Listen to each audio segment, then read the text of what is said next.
Hello. I'm going to attempt to answer some questions posed by a user who goes by the name of theBigTakeover. Hi everyone. This blog is dedicated towards the Christians on YouTube. Basically, I have some questions that I've always wondered about their faith in relation to the Bible, and I'd like to ask them now, hopefully get some replies. Okay, here we go.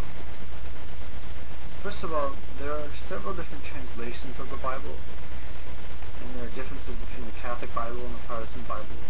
But even within the Protestant sect, for example, there's the King James Version, the New something, NIE version or something, several other versions. My question is, are there substantial differences between these versions of the Bible? And if so, how do you know which one is the inerrant Word of God, if any? Like, how can you be certain if there are different versions of the same book? They've all been translated so many times, maybe modified or altered intentionally or unintentionally over the millennia. And also, like, the political context in which they were written. For example, the King James Version was written in private, behind closed doors by a council of clergy in 15th century Britain, with the political climate of the time in mind. So, like, do you think there was any bias there? Anyways, just throwing that out there. In regards to different versions of the Bible, I think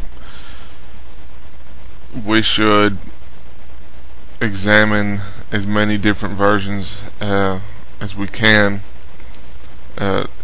such as NIV, the King James Version. And when we do that, we see that basically they're the same. There are no major differences between them. Like any language, Hebrew and Aramaic and Greek, some words can mean different things, and they can be translated into different things. And words in, say, English, in English we have some words that mean many different things, and that allows for a little bit of flexibility in the words, but the basic meaning of them should stay the same no matter what translation you read.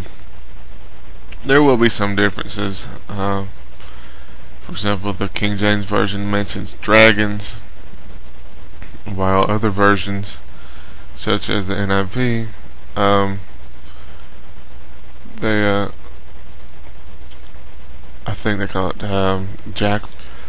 As for differences in the time in which they were translated, yes, there are some differences.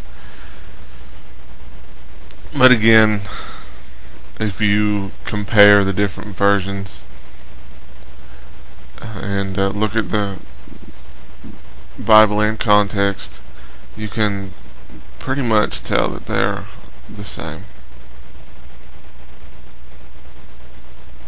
The accuracy of the Bible. Do you take it literally?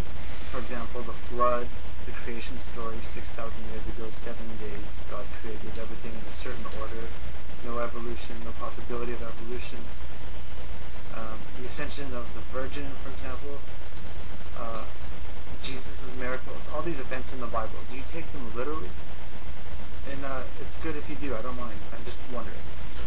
I've said in another video that I'll take the entire Bible strictly literally, because it does contain elements of poetry and metaphor and lots of different styles of writing. But I do believe that the Old Testament is written as literal history, and even the Genesis account.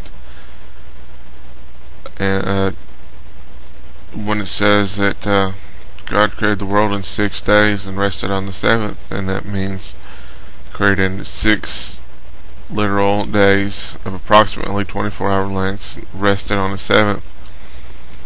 that the flood was a global flood and not just the original one.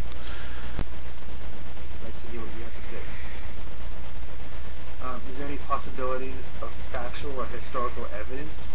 Sorry, is there any possibility of factual or historical errors in the Bible? Can you entertain the possibility that there could be something wrong with the Bible? Numerous scholars have pointed out lots of examples, while Christians steadfastly rebuke these examples, saying that it's simply not true. The Bible is perfect, the perfect Word of God, I hear a lot. Do you believe this? Or do you think there could possibly be some scribe errors, or what have you, clerical errors in the book, in the writing of the Bible, and potentially some errors? So I don't think there's much possibility for errors, considering all the different translations and how well they do agree. But if someone was to go off on their own and write a new version, then it is possible to get an error.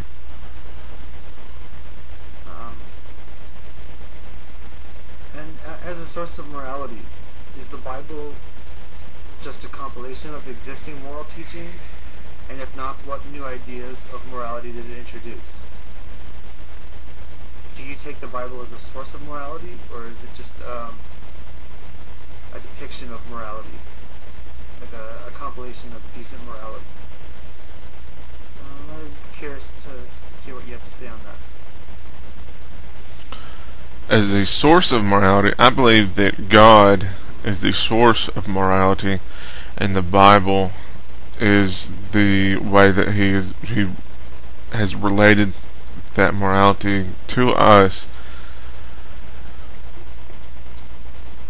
I do believe that society itself can agree upon some moral issues.